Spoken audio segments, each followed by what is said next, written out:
Well, Club Shay Shay is getting messier and messier. It's almost like Wendy Williams didn't go anywhere. She just got a weight set.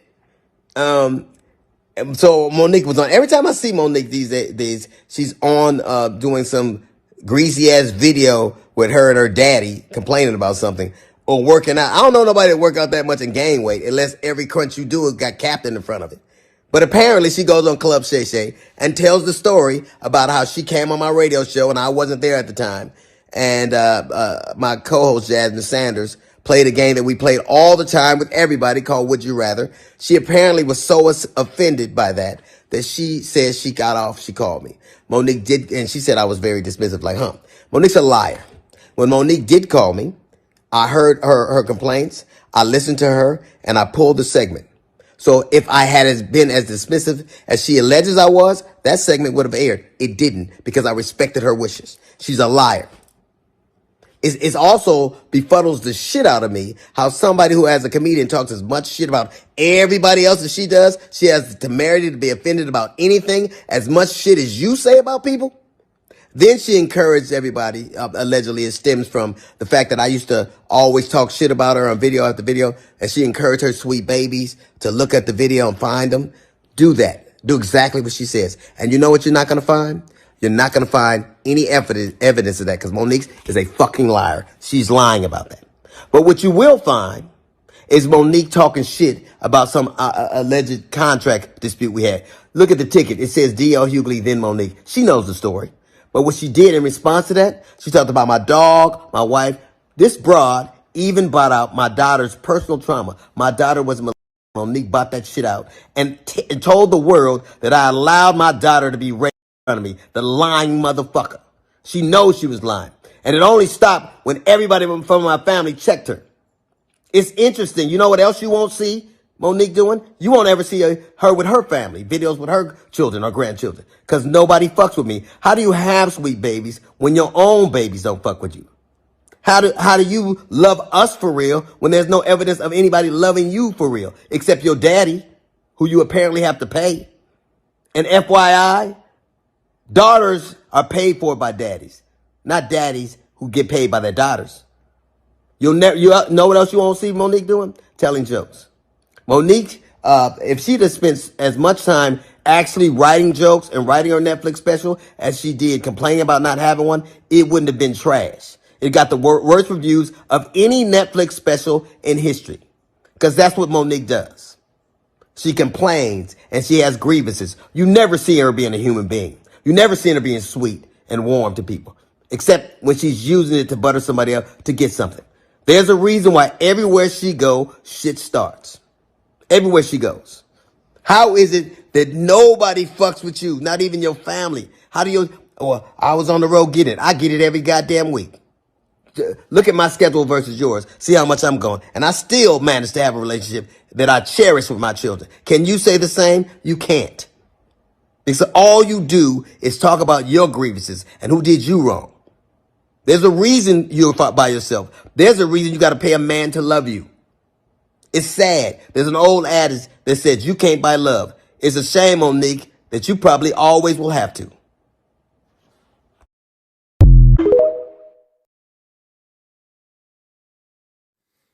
Here we go again, right? Hi, I'm Shalon. I'm gonna jump right into it. I guess the intelligent thing to do when assuming that your son is having a mental episode is to post personal screenshots of text messages that are 3 years old in an attempt to validate a false narrative, as if they are some type of receipt. You also invaded the privacy of my daughter's grandparents by posting your receipts. Neither of you should never speak on mental health again if you thought that that idea was a good one.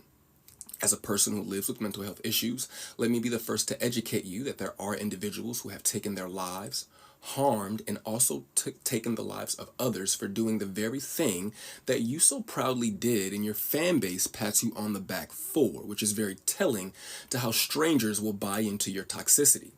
Picking up the phone to check on your son that you believe is having a mental episode to make sure that he is okay, while also making sure that your granddaughter is safe, is too much to ask, I guess.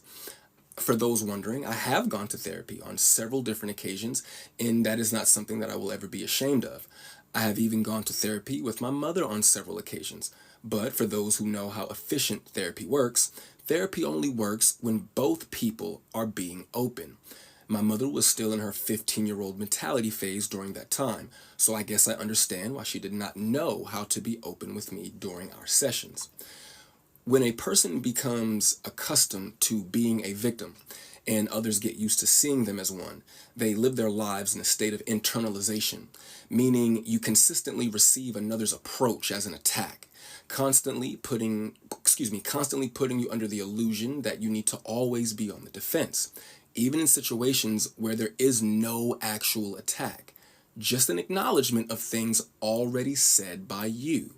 One should not feel attacked by an acknowledgement of the words that they stand on. You eventually become a passive aggressor. To address the men that had something to say in regards to men don't do what I'm doing, let me be very clear. How I man is none of your business. What and how I feed my family has no place on your plate. For every person that stated I should not have come to the internet, I would just like to ask, what do Club Shay Shay, the articles about my mother and I's relationship, the interviews about our relationship, and Instagram all have in common? Well, if you are competent, the internet. Furthermore, I did not expose my mother, nor did I badmouth my mother. I simply provided context to what was already being said about me, while also explaining why I don't speak to them directly. The reason those that feel negatively about what I said are just having a hard time differentiating between Nikki Parker and Monique. Please stop with the cornball idea that a celebrity can talk about a family member on the internet for years, but God forbid said family member says any one thing, and you all are outside with tiki torches and pitchforks defending not the actual person, but the idea of a person. These people are in an industry that is efficient at making money off of what is pretend. So in essence, you are defending a character. I love my mother, and it took the birth of my daughter to help me begin to understand the value of a mother. I am very proud of my mother, though, and I'm proud of the things that she has accomplished and will go on to accomplish in the future. My mother's bad, man. I watched that woman go from Baltimore to the moon. That drive is also in my daughter's blood. Not only is she still my mother, she's also a part of history, and I would be doing my daughter a disservice by not telling her about who my mother is and was. But since those messages that you posted were used as some type of a receipt to validate your false narrative, I figured I would take some time to gather up my receipts to validate my decision to move forward with my life without my mother in it. I do want to thank you all for listening for the now final time that I will ever address this topic, and I will leave you with my receipts.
All right, so I'm just going to get straight to it.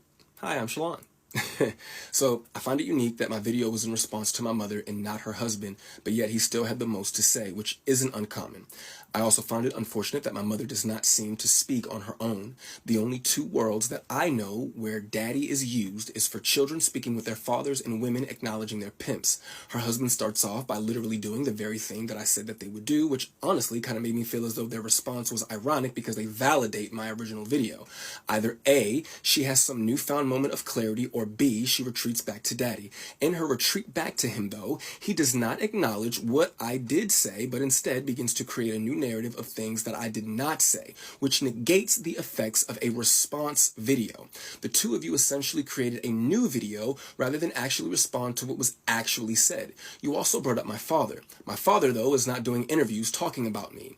In quick regards to the three sons comment, under the context in which your husband was speaking, by your rationale, Ma, he should have easily had no problem saying 4 sons, especially since you say he knew me before I knew me. The two of you can sometimes come off as seekers of weak levels of empathy from others while at the same time sidestepping any accountability that one may need to take. To attempt to address what I said to another man while also trying to make your wife victim number 1 has nothing to do with you. My father did not need you to speak for him. You're her daddy, not his. My mother has been speaking on our relationship for years, so to imply that only one side of a story was told when there are several articles and interviews throughout the internet discussing my strained relationship with her, filled with quotes from your wife speaking directly about me, while also providing vague context and downplaying the impact of an uninterested mother. I am 33 years old and have had ample opportunity to go to the media and tell some BS story for a BS amount of money, but instead I am on TikTok expressing my feelings for free. If the two of them were paying attention, I literally explained in my first video why I am responding using TikTok. And I should not have to repeat myself. My mother also states there are some people that are saying, oh, you should be ashamed of your mothering skills. You should be ashamed of yourself. This is what I say. Let's let it play out. Because the same ones that were saying, oh, I was crazy, I was deranged, we watched it play out. So just like with my son, we're going to watch this play out. First of all, who the hell is we if it ain't you and I reconciling our relationship? Second of all, it's power in a word. Nobody is playing, but I can understand why you would use that word specifically. As you stated in the Club Shay Shay interview, you had the mentality of a 15-year-old child. You required a man to raise you, and you were acting like a little girl. These are your words. It doesn't matter what context I have them in. This is how you thought of yourself as a grown adult who was someone's mother. Last time I checked, Monique fans, a 15-year-old grown adult who acts like a child but is in search of their daddy, they don't typically make efficient parents. But hey, I could be wrong. On a more serious note, to sit there and allow your daddy to address my mental health in a weak attempt to pass my response off as a moment is disturbing and insulting to those of us who do have mental health issues. The way I presented myself was no different than my mother and her daddy presented themselves when addressing D.L. Hughley. And her precious sweet babies ate it up. D.L. is wrong because he's so loud. Mo and daddy are right because they're so calm. But I, for some reason, don't get the same energy.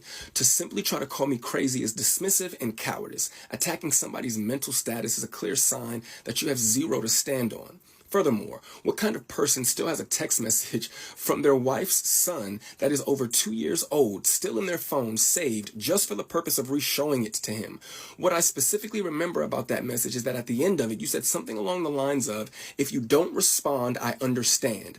I could care less about what your message was about, but for you to say in the message, if you don't respond, I understand, why was it then that when you and I did speak, after that message was sent, the first question out of your mouth is, hey man, how come you didn't respond to my text message? I found that to be very unique, but I did not need an explanation on how to speak to women or how to listen to women. That was not what that situation was about. My mother showed me how conceited she is in that situation that you were referring to. For a woman to villainize the actions of her son for being a man and a father to his new family simply because she had not heard from him in 2 days, as though her phone was broken and she could not check on me. Because last time I checked, I was a new parent.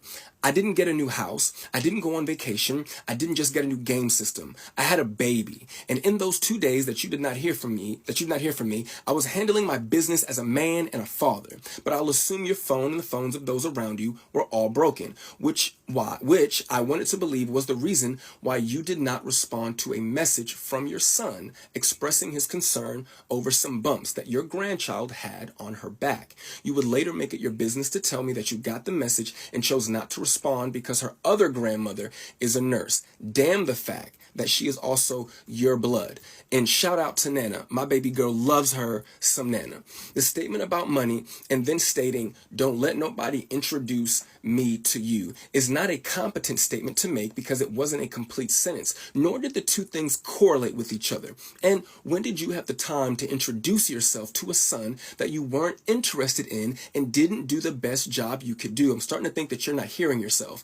To address money, you gave me $10,000 for a down payment on a car. Yes, thank you again. Thank you. My girlfriend and I were already prepared to put our money together and get a car.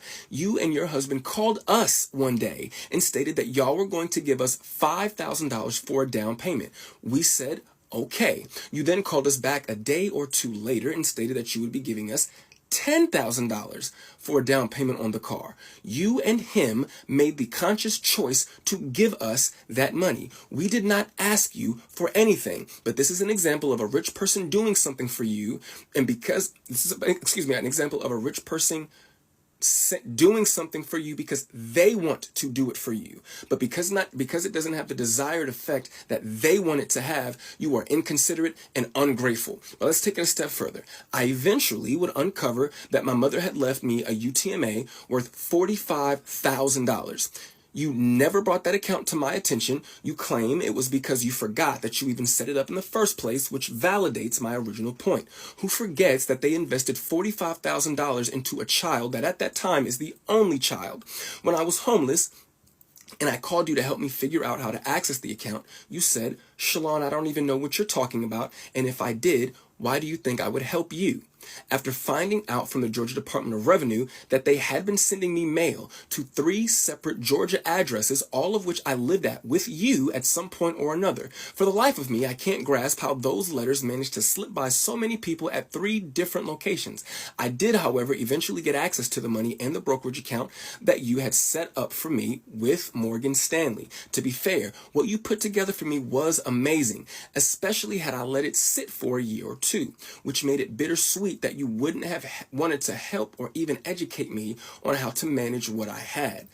My blowing through that money is all on me, and I have to take my accountability for that, and it's a lesson learned. Sydney stated that the last time that him and I spoke, I wanted to call him Dad. The actual truth is that I wanted to call him Pop. Calling you Uncle Sydney, but my mother calls you Daddy, and the boys call you Daddy. It was getting a little awkward. And yes, for a very short time, I did feel that way about you, but the more things change, the more they stay the same. Oh, Black Jesus.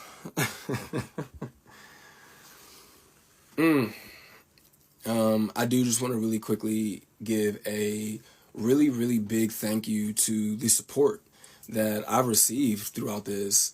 I didn't think that that was something that was going to happen. I didn't make that video to have a tennis match with my mother.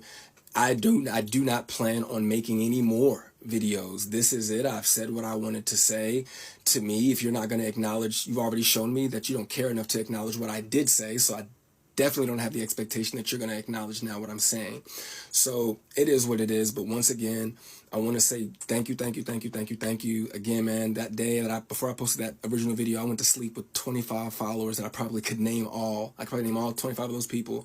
I think I have over like 12,000 followers now. That's really cool, man. I really appreciate that. But I just can't say thank you enough. I know I sound like a broken record, but I do appreciate the love. And best of luck to my mother and Sydney. And I hope that the Cat Williams tour is incredible. I really, really do. But when it comes to me, I am going to enjoy being a dad and being a man and just going through life, man. I don't want to be famous or notorious for being someone's neglected kid. I don't want that to be my story, and I only said what I said just to provide context, not to become anything. But y'all be safe, man. Peace. Hi,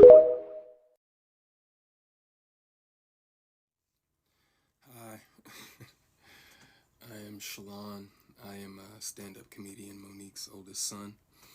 Um, I guess I felt the need to make this video to just provide some context into this false narrative about her praying to the universe in order to reconcile our relationship or whatever the hell it is. I wrote it all down so that way I don't go all over the place and get emotional or anything like that.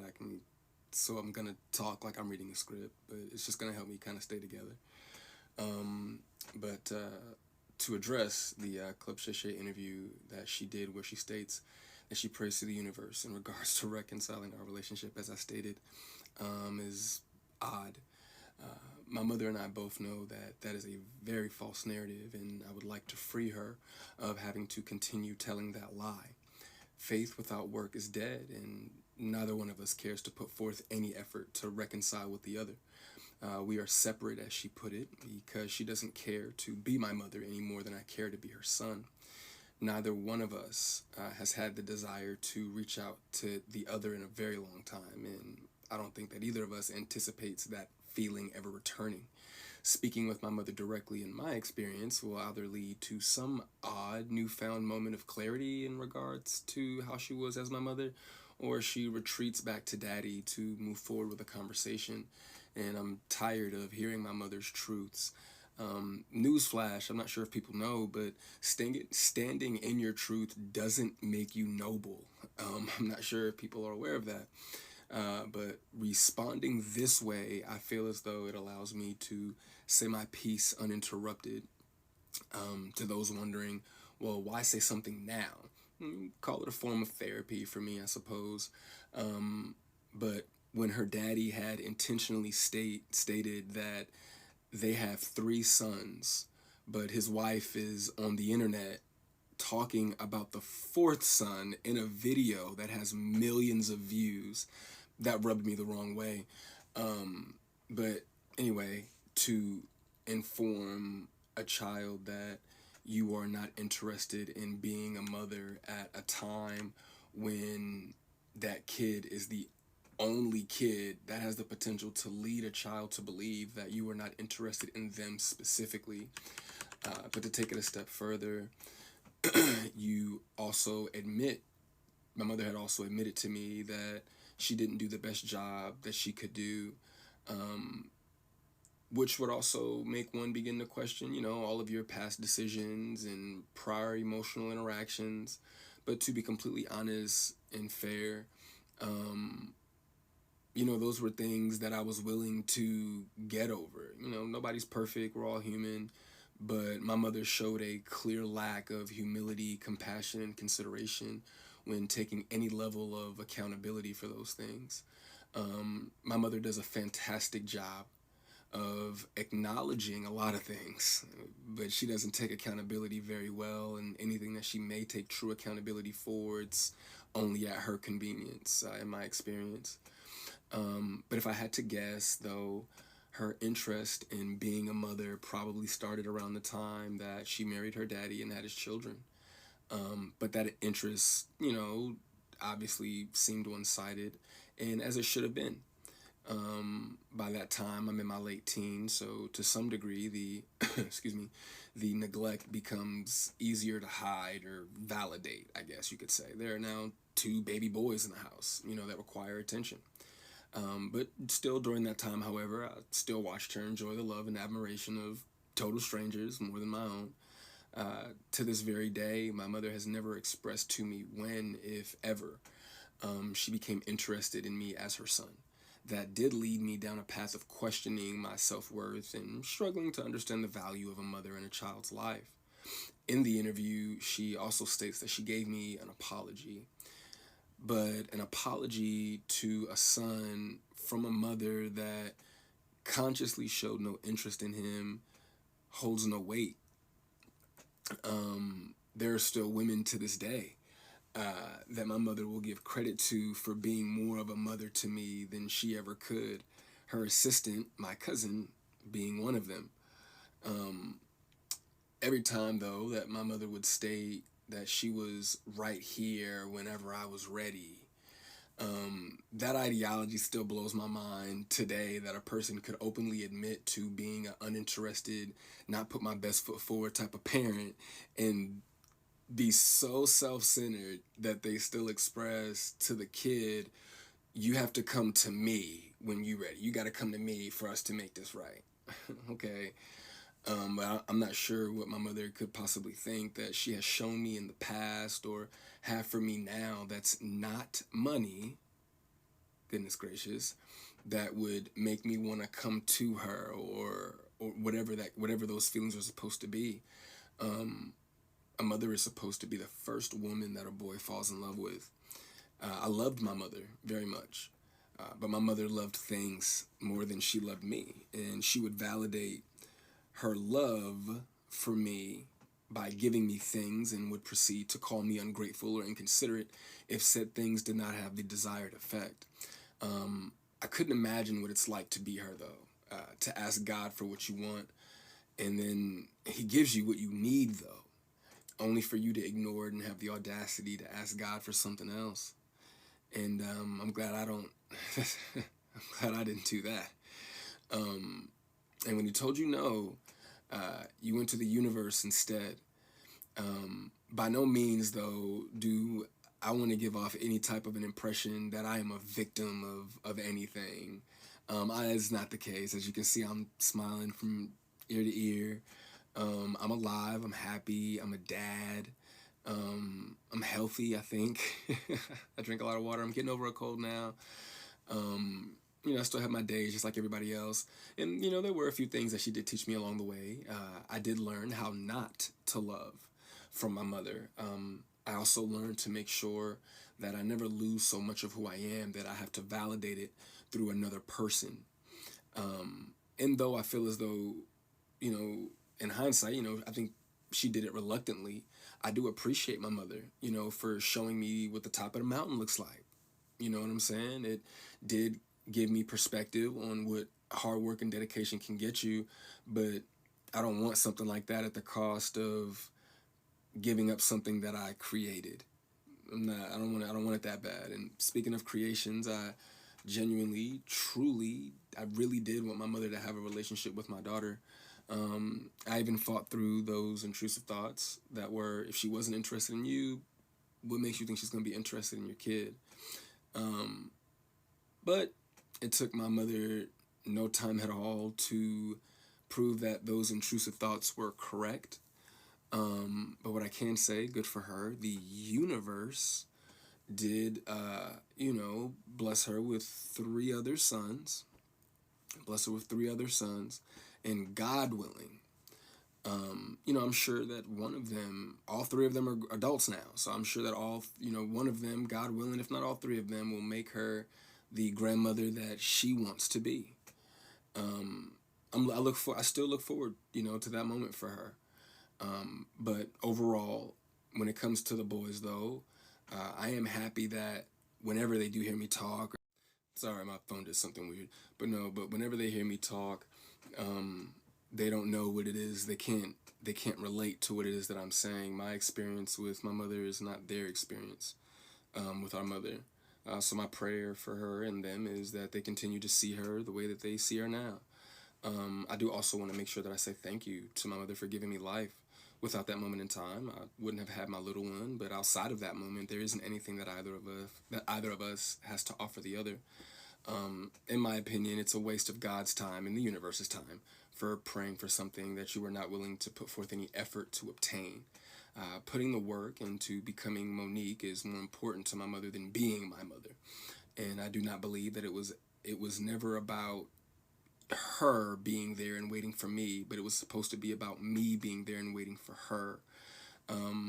My mother's value had reached such a low point in my life that I no longer found it necessary to either want to wait for her or even go to her. But like I said, man, I'm super grateful that she has the opportunity to do it all over again. I'm happy for her. I hope the Cat Williams tour goes well, but You know, the narrative that she prays for us to reconcile is a false narrative. It's not real, and I'd appreciate it if she stopped saying stuff like that.